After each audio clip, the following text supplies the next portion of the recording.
The pads were on and popping for the Chargers at Monday's practice, the first padded practice of training camp, and there were several players who stood out, but none more than rookie guard Zion Johnson, who showed exactly why the Chargers took him in the first round. You are Locked On Chargers, your daily podcast on the Los Angeles Chargers, part of the Locked On Podcast Network, your team every day.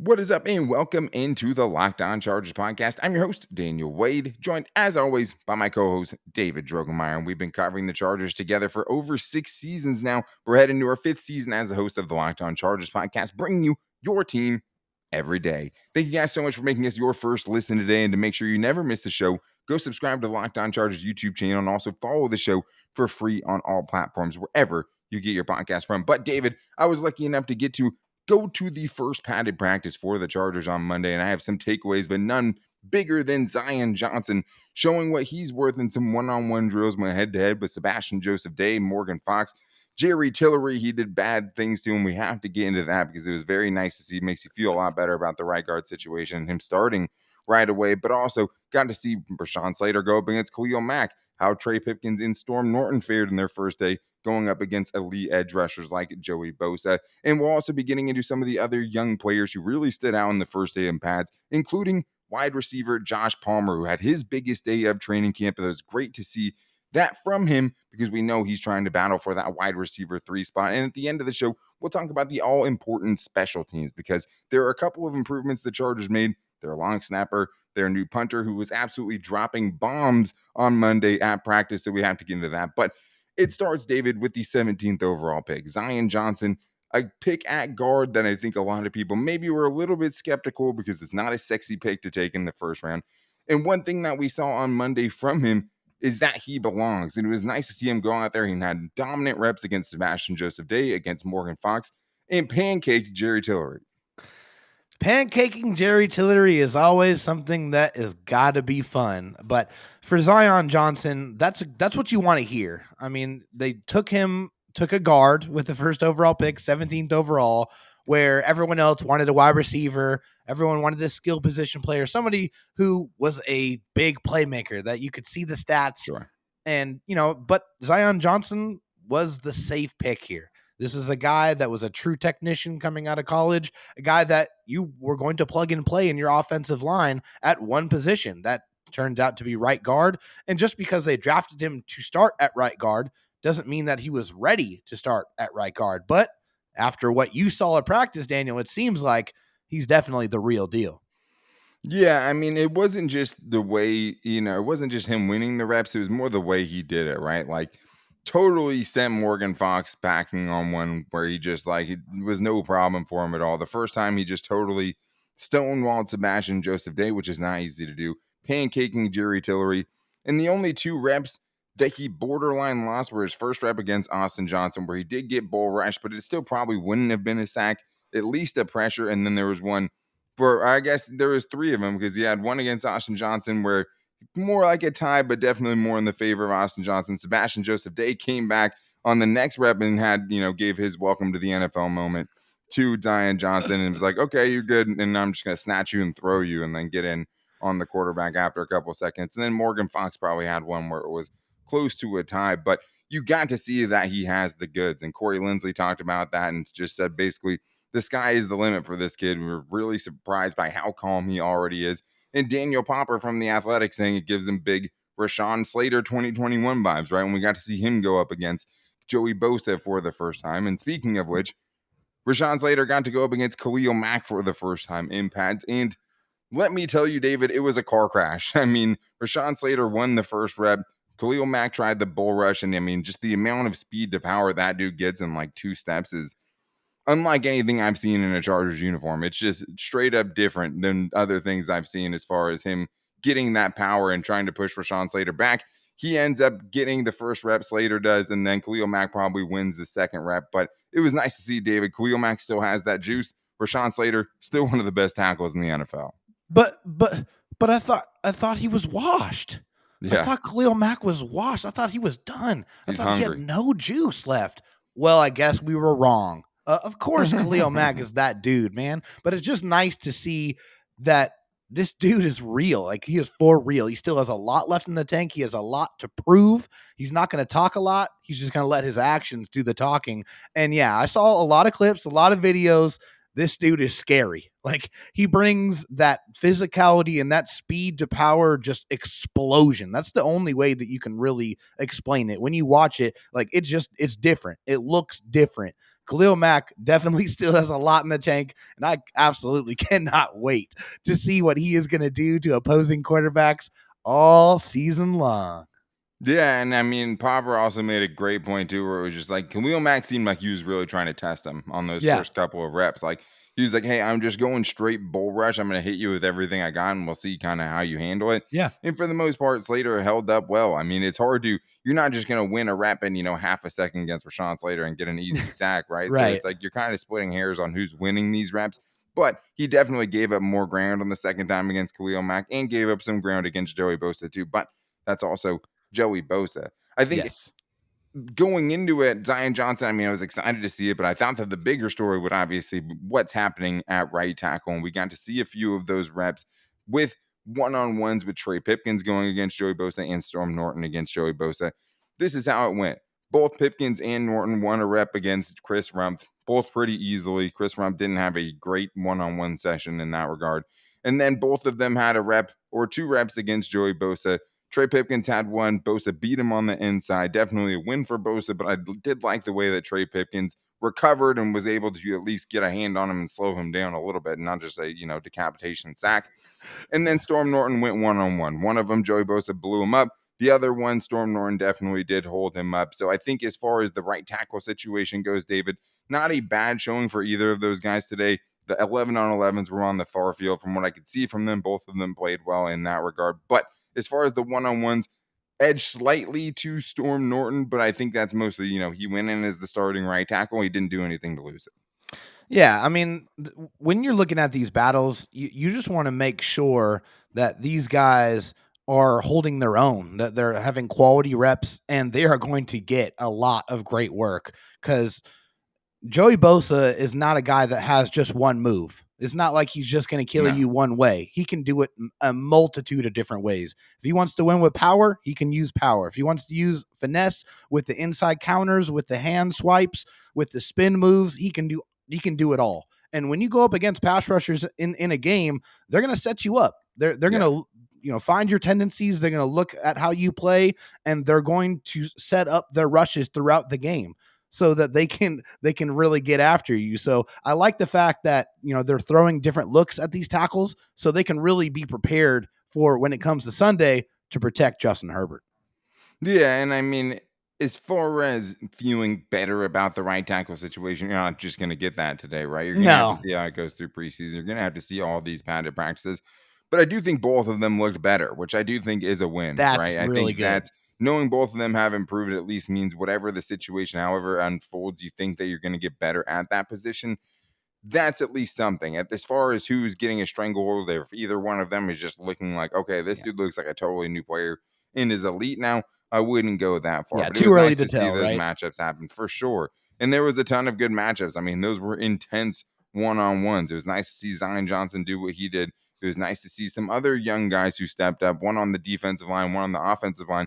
Jamari Sawyer getting some reps with the first team, and so was Braden Fehoko, who made the most of those opportunities instead of guys like Brendan Hymus and a guy like Christian Covington, who had to play on the second team. So we'll get into the impact of that and just kind of being a little bit surprised by some young players stepping up early, and also getting to Josh Palmer, who easily had his biggest day of training camp so far. But before I get into that, I do have to tell you about the biggest thing on my mind right now, which is Built Bar Puffs. And if you guys haven't had Built Bars yet, you have to try the puff versions of it, because you're getting something that really tastes like you're taking a small bite of heaven. You know those clouds you always see in, heaven depictions? Like, that's what it feels like when you have a Built Bar Puff.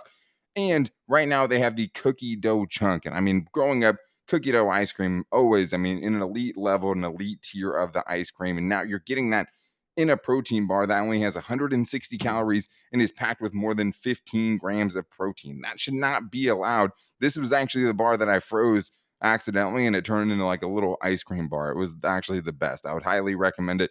But Built Bar Puffs are something that you're just not going to find out there in your protein game. You're going to get something that's hard. You're going to get something that's probably a little too chewy, a little waxy, a little chalky. You can bypass all of that with Built Bar, who has all of the best flavors and is the best protein bar going right now. And you guys can even save some money. Since you listen to the show, you guys can go get that cookie dough chunk of Built Puff Bar right now and save money on it. If you use the promo code LOCKED15, you can get 15% off your order. That's promo code LOCKED15 for 15% off at Built.com. All right, well, we got to talk about the early winners in the trenches, and this was the matchup that I was definitely looking most closely at when I went to Chargers training camp in the pads, because those are the big dudes. You know, that's when it comes out. You can't tell nothing on big dudes when they don't have pads on, right? So it was the first time we got to see it, and I think it put another little kind of layer into the competition, not only on the defensive interior, but also on the offensive interior, because right now, going into this practice, we had seen a lot of offensive line formations. It was clear that Will Clapp was the backup center, and he got to do that one-on-one. He took all the one-on-ones at center with Corey Linsley playing quarterback, because Brandon Staley said he doesn't need to see Corey Linsley playing center and going one-on-one with these guys. But it was a little surprising that in the first group was Jamari Sawyer, who took it and went in after Matt Filer, who is still dominant. Good to know. Matt Filer is still a huge business as usual. We're all good here.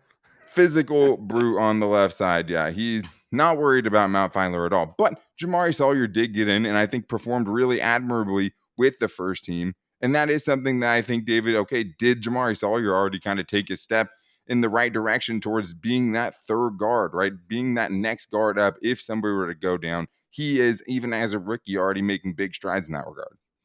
And I kind of thought this was going to happen. I honestly don't understand why Jamari Sawyer fell so far in the draft. It just did not make any sense to me. When I put on the tape and I watched Jamari Sawyer, this dude looked like the real deal. He looked like an NFL guard. He is gigantic. He is smooth. He is powerful. He is physical. Like, he is the type of guard that you imagine, like the type of guard that is just mean and nasty and is also technically proficient as well. Like I said, I don't understand it. Maybe there was, some information out there that was put out there for, medical reasons. We don't know. I really don't know. But what we saw at training camp and what you saw today just reminds you that you can't go off of everything that you hear, everything that you read. Jamari Sawyer is going to be a very valuable pick, and the depth of the offensive line got immediately better when the Chargers drafted Jamari Sawyer. Yeah, absolutely. And them doubling down on guard in the same draft, right? Even though they had Matt Filer already. And even though he's not taking snaps at right tackle, which I'm sure a lot of people would like to see, him getting those first team reps in this sense, right? That's over big. A guy like Brendan Hymus, who's already going into his second season. I mean, it's definitely a stock up, stock down situation. And it's just nice to see, even when he was in there, he wasn't out of place. And Brandon Staley said, I thought the young guards today showed that they have what it takes. And he said that everyone is just going to make each other better, right? And just having these talented interior defensive linemen now going against talented interior offensive linemen now, just a different show than it was last year. But Braden Fehoko also deserves a shout out too. And it's not just because I auto-corrected his name to Brendan 3 times during training camp. My Twitter fingers are going so fast. The sun was glaring. I couldn't even see. I was just, sweat firing. in his eyes. Yeah, I hope you guys appreciate it. Difficult. I was just trying to shoot out as much stuff to get everyone as close to the action Tremendous as I could. Work, and the good news is I shouted out Braden Fehoko, 3 times. But if you just, started following me, you might thought that Brendan Fehoko is just some Chargers superstar rampaging his way through training camp. But just like Jamari Sawyer, David, he was in the group of the first interior defensive linemen. So he was with the Jerry Tillery, Morgan Fox, SJD, Austin Johnson, all those guys we think of as, first and second string guys. He was in there instead of someone like Christian Covington. And that was one of the predictions I had made, is I thought that Braden Fehoko would have a great chance to overtake Christian Covington, even though they brought him back in free agency. He got in there, and when he did, he made it happen. And he really had some very valuable, very good reps where he got some pressures in those one-on-ones. Yeah, for Braden Fehoko, you just have to hope that this year the politics get taken completely out of the situation. You don't look at who was the first round pick, who was picked here, who signed this contract. Hopefully that doesn't matter. Hopefully it's just all about the best football players making the team and getting those valuable snaps. Because last year, according to the numbers, Braden Fehoko was probably the best run stop percentage player in the NFL with the amount of snaps that he got. So he was very valuable when he was on the football field. He was making plays, and it seems like that's carrying over in training camp here in 2022. Yeah, he played a super limited amount of snaps, but with the guys who only played as many snaps as he did, he was number one in the NFL. And that's not a, end all be all as far as how good of a run defender you are.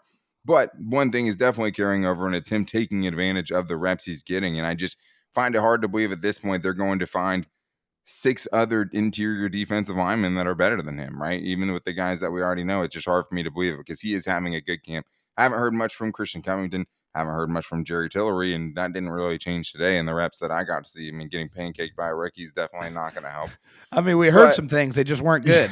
Exactly. I mean, and it's you. I mean, he could add a better, team drill, and it's hard to see that from where I'm at. So I'm not just going to totally see he had a bad practice or anything. But from what I could tell, didn't really see much. But I did see a lot from Josh Palmer, and he got it started early. In the one-on-ones, he beat Asante Samuel Jr. They sought each other out right away. That was the matchup. 2 dudes who went to high school together. They got back on the same team last season. Practice day 1, those dudes were staying after and going one-on-one. We got to see that resume. Josh Palmer won the first rep against Asante Samuel Jr., then went and burnt Dean Leonard, who had a, kind of welcome to the NFL moment as well. Got some first team reps and then was just getting a little bit shredded today in one-on-ones. Got beat by Palmer, got beat by Jalen Guyton. And then David in the team drills, Josh Palmer had at least 4 catches. He had 3 catches on one drive. He had the best catch of the period when he had a diving or kind of sliding catch with Asante Samuel Jr. in tight coverage. And it seems like he finally had that big kind of breakout day we were waiting for.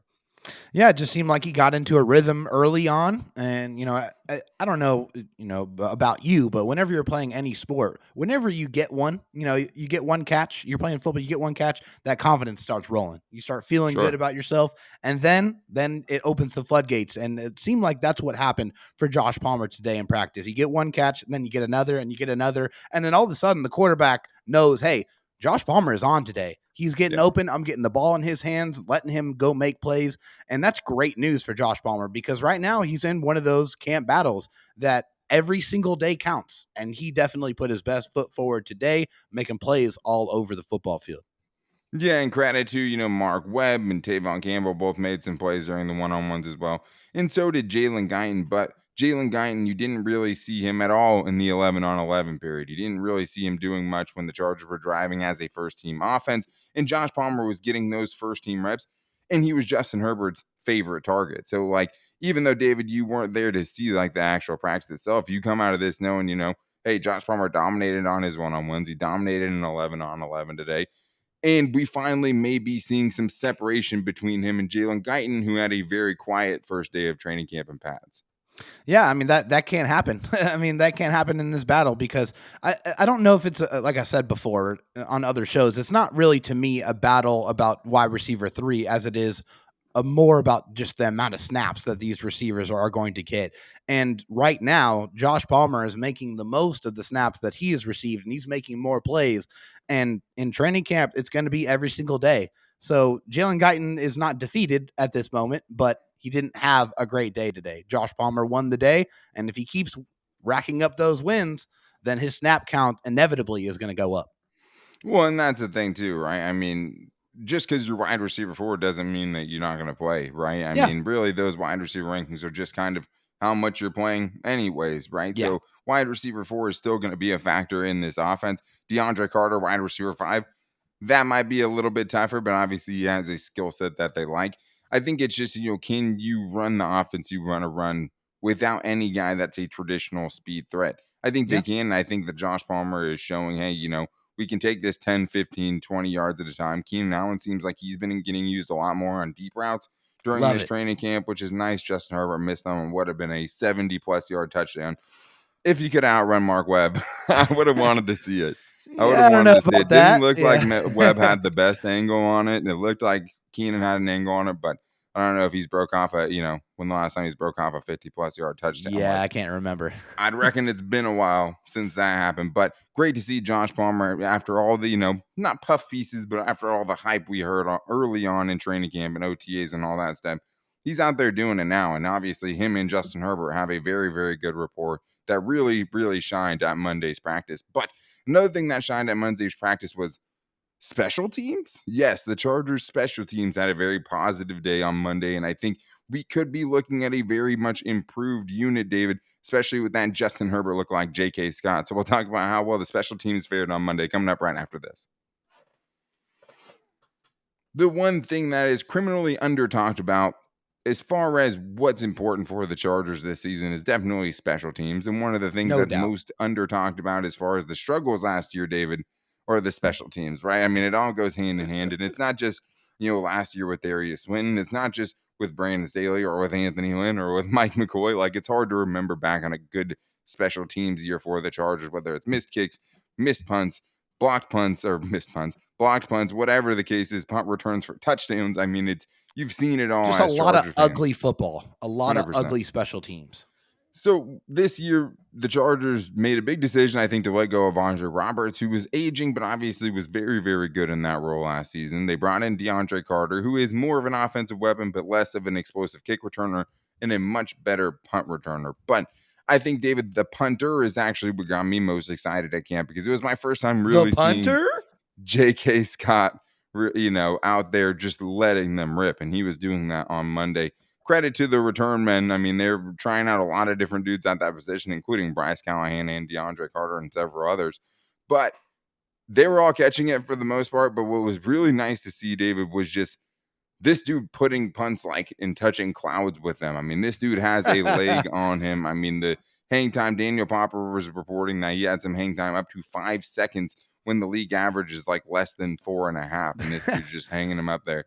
And then also the touch, David. He had one of the biggest problems for the Chargers punting, especially the last few years, has been the touch. He had a couple really, really nice punts in near the end zone. Yeah, I mean, the significance of the hang time is you get your coverage guys down there much, much quicker, and you're going to limit the amount of returns that you're going to allow the other team to have. So that's why that's so important. And as far as the directional kicking, I don't remember the last time we had a punter that had the ability to drop it in a corner or hit it. Yeah, it's probably Mike Cyphers, right? And, pin somebody inside the 20, inside the 15, inside the 10. That didn't happen at all with Ty Long. And that's one thing that's huge, for the field position battle, to have a kicker that has the ability, a punter that has the ability to put the football in those really good strategic locations. Yeah, it's going to be really, really nice. And hey, the Chargers did not neglect that unit. They brought in DeAndre Carter, but they also signed an all-pro long snapper, and they bring in J.K. Scott. So there's a lot of turnover on this unit. And we've also heard a lot of starters, guys like Jalen Guyton, playing gunner on special teams as well. So it seems like Ryan Fick, and the new special teams coordinator, is introducing some new concepts and bringing in more of his guys for his special teams unit. Definitely. And I mean, you've even heard with some of the draft picks, right? Like Ja Taylor, the guy they took in the 6th round, the corner, that Ryan Ficken was a big part of them taking him, right? And he's a guy that's going to compete for the kickoff return role as well. And everything seems very specialized, at least early on, for Ryan Ficken and the special teams units. A lot of little units getting down, practicing gunning, right? Practicing getting off of blocks, practicing setting up the blocks on punt returns. And they had it more all together on Monday, but it is a different approach definitely than how Darius Swinton had it last year. And one of the least, one of the things that was worse for one of the worst things for the Chargers the last few years, special teams wise, was punting. I mean, I like Ty Long. He was a cool guy. Definitely was one of the dudes and was a leader even as a special teams player, but the punt unit wasn't good for the Chargers. The coverage wasn't good. The distance wasn't good. The hang time wasn't good. Being able to pin opponents deep wasn't good. And Brandon Staley knows how important that secret yardage is in special teams. And it's just something they weren't taking advantage of last season. You just weren't getting any bonuses from your punting unit. They weren't punting it a lot, and they were going for it a ton on 4th down. But you also weren't seeing the Chargers be able to flip the field, be able to make someone fair catch it, to be able to stop a guy right after he catches a punt. That just a lot of short happening. fields. Yeah, totally. And then it's just something they haven't had. And they also were getting punts blocked, right? So I think what you're talking about there with Josh Harris, now you have an all-pro long snapper, which might seem silly, but this is from Daniel Popper today as far as just how quick this operation was going. He said the snap to punt operation Monday was sitting anywhere from 1.85 seconds to 2.01 seconds. The ideal benchmark for that operation is usually under 2.6 seconds. A half Nice. second is an eternity on a special teams Oh play, yeah. especially a kicking play where guys can block it. It held up good today. Obviously, it's practice, but that's an important part of it too. And the Chargers made a big point to go fix it. Yeah, Daniel, and we were talking before the show. I mean, we've watched a lot of football games here, and it seems like watching all of these other teams, all these other games, the special teams unit when those teams are punting, those other teams don't get close. The Right. ball gets kicked off and it's gone and it's away, no problem. But when you watch Charger games, it seems like you have to hold your breath every Hmm. single time the Chargers punt the football, Totally. and that's not how it should be. Like it should not be that way. So the fact that they're bringing in these new guys and they're really paying attention to the small, intimate details, I really love it. And the Chargers didn't neglect this. Obviously, they made all the big additions on defense and they added a couple pieces on offense, but special teams also got better as well. You have to hope, right? I mean, Yes, and they please. have to still go out there and do it.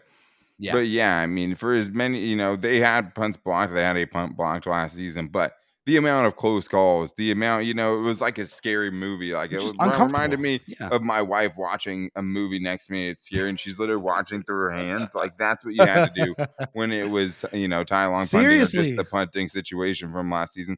Same with the field goal unit, right? Too. I mean, it's Yeah. still hard with all of the kicker scars that Chargers fans have Yeah.